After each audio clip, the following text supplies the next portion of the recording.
This is Block 8, Pax Americana, Section 4, We Like Ike, with the section Senator Joseph McCarthy. Joe McCarthy was a Republican senator from the state of Wisconsin whose name has become synonymous with witch-hunting otherwise innocent people. And his name is thrown around as an insult to this very day in politics. So we really need to get into who McCarthy was, why he was important, what he believed, and eventually what led to his downfall. McCarthy, we have seen his name before, was involved in the Alger Hiss case. He is elected to Congress as a strong anti-communist, but he kind of operated behind the scenes until 1950.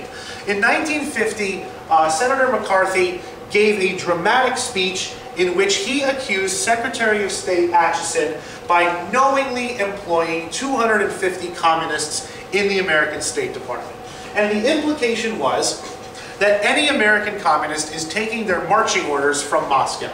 And the American Communist Party is merely an arm of Joseph Stalin in Moscow. Now, to a very large degree, that was true. The American Communist Party was controlled from Moscow from pretty much its entire existence. So what McCarthy is accusing the United States government here is an incredibly serious charge. He's saying that the government knowingly has communists who swear loyalty not to America, but to Stalin's Soviet Union in lots of different positions of power. And this is the reason why the Soviets exploded their nuclear bomb early. This is the reason why China was lost to communism. This is the reason why the United States is not clearly winning the Cold War. It's obviously because there are traitors in our midst. And 250 of them, say McCarthy, and he waves a piece of paper around, 250 of them are working for the State Department. And he implied that Secretary of State Acheson, although not a communist himself, was no better than a communist for knowingly employing communists in the State Department. He's pressed to be more specific. Senator, who are these 250 people? And he kind of backtracks a little bit. He says, well, there's 200, a lot of them are just communist sympathizers. They're not really full-fledged communists, but there's 57 active communists working in the State Department. In the end, McCarthy could not give even one single name of one single individual that was working for the Soviet Union in the State Department. Now, before we jump off the deep end about McCarthy, were there communists in America who swore loyalty to the Soviet Union over the United States? Yes. Was McCarthy right in saying that there was a degree of communist influence in American government? Yes. Were there people working in the United States government who would have preferred to see the Soviet Union win the Cold War? Yes. Were there 250 of them in positions of a lot of power? No.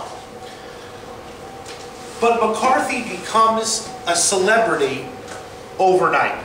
And he very quickly moves on to bigger and better things. He starts saying that not only are there communists in the State Department, but there are pretty much communists everywhere. And he spends about 2 years doing this. Now, McCarthy accused a lot of innocent people who were merely progressive, not communists, of being communists. On the other hand, McCarthy also painted with a broad brush a lot of communists who kind of had to slow down their activities working on behalf of the Soviet Union. And that was proven when the Soviet archives were opened up in the 1990s. That McCarthy's big, broad brush made communist agents in the United States lay low for a little while. Eisenhower wins the election in 1952, and McCarthy kind of... Eisenhower could not stand McCarthy, first of all. McCarthy uses Eisenhower's election to kind of move on to bigger and better things.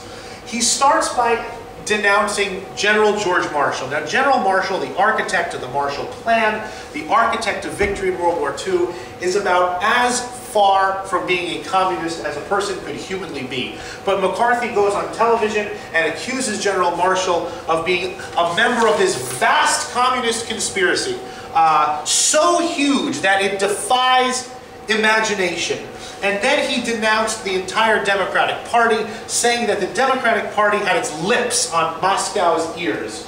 That whatever Moscow said, whispered into the ear of the Democratic Party did. What McCarthy is basically doing here is he starts out by saying people in the State Department are disloyal. He moves on by saying that General Marshall is disloyal, and then the entire Democratic Party is disloyal.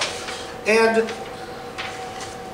this has significant effects. Many careers of progressive Americans in government were ruined by McCarthy's smears. That to be called a communist by Joe McCarthy for a lot of people was the end of your career, the kiss of death. Especially, if your boss had a little bit of a grudge against you, and all of a sudden Senator McCarthy is saying, "Moore is a communist," Moore could very easily find herself out of a job. But McCarthy remained popular. Americans were very anti-communist. McCarthy was a popular figure for most Americans. He was doing the hard, the dirty but hard work, the necessary work that it took to rid American government of communist influences. He went after Hollywood and the unions in Hollywood, in which communists were overrepresented. He saw himself as a one-man protection squad of all that made America great.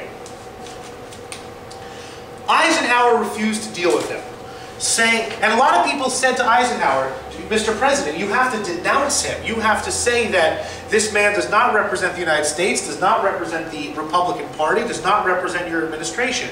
But Eisenhower refused, saying that even to criticize him, Eisenhower said, would be to get down in the gutter with him, and he refused to do it. And that's we have to put that on Eisenhower's shoulders. Eisenhower is the only person in America with the moral stature to stop McCarthy and to stand up to McCarthy and say, look, is it true that there's communists working in the United States? Yes, but are you going about getting rid of them in the best possible way? No. So what happened in reality is that Eisenhower granted a lot of his power over to Senator McCarthy. McCarthy continues rolling along his anti-communist crusade, but finally he attacks one institution that refused to be attacked. And he attacked the U.S. Army directly. And he accused the Army and the top leadership of the Army of being in bed with the communists. And at this point, the American people started to turn on McCarthy. So many millions of Americans were Army veterans. They had nothing but, positive memories of their time in the Army, or at least they remembered little, but they're positive. They did not believe that the United States Army was a communist front organization. And the Army itself fought back. The Army demanded that they had the opportunity to defend themselves. And they said, we'd like to have hearings, that the senator will call a hearing, and we're going to defend ourselves. We're going to sit there in the witness stand, swear on the Bible, and we're not communists, and we'd like our opportunity to tell our side of the story. So in 1952, in 1953, you had what was known as the Army-McCarthy hearings. And over 6 weeks, millions of people with this newfangled device, television in their homes, tuned in their receivers and saw Senator McCarthy bully and browbeat and make life miserable for otherwise honorable members of the United States military. And McCarthy wouldn't let people finish answers. McCarthy wouldn't let people explain their points of view. McCarthy jumped all over these otherwise, highly decorated, honorable members of the United States military, and the people saw him for the bully that he was. Jack Welch, the lawyer for some of the Army people, at one point looked at McCarthy and looked at him and said, "Sir, have you no shame? Have you no shame at all?" And that was the turning point. That McCarthy had no shame. And McCarthy was busy painting with the broadest possible brush that otherwise honorable and decent and hardworking Americans were a member of this vast conspiracy. The public turned against him. The Senate turned against him.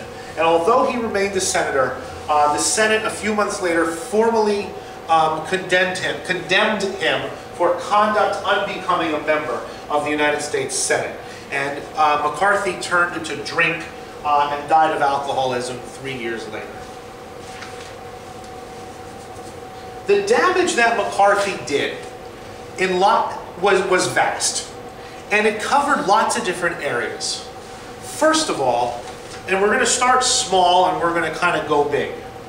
He damaged the State Department. He damaged the Foreign Service. A lot of people who were experts on Southeast Asia and on places like Vietnam were accused of being communists and let go. And later on, when the American presidents from Eisenhower, Kennedy, Johnson needed good advice about Vietnam, these experts in the area were no longer working for the government.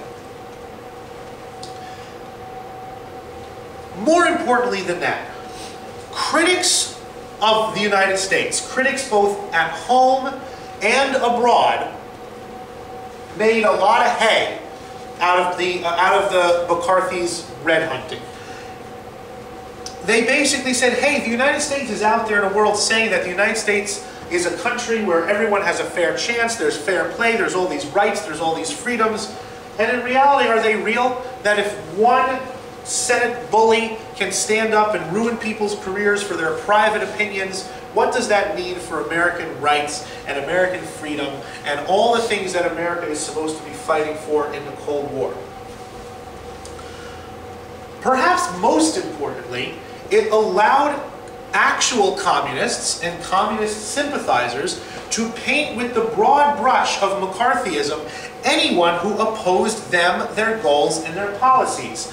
That if someone stood up and said, communism is a problem, the charge of, you're a McCarthyite, thrown back at them was incredibly damaging to the anti-communist cause. That to oppose, that the United States, the American people turned so decisively on McCarthy that to call somebody a McCarthyite is pretty much the same as calling them a Nazi.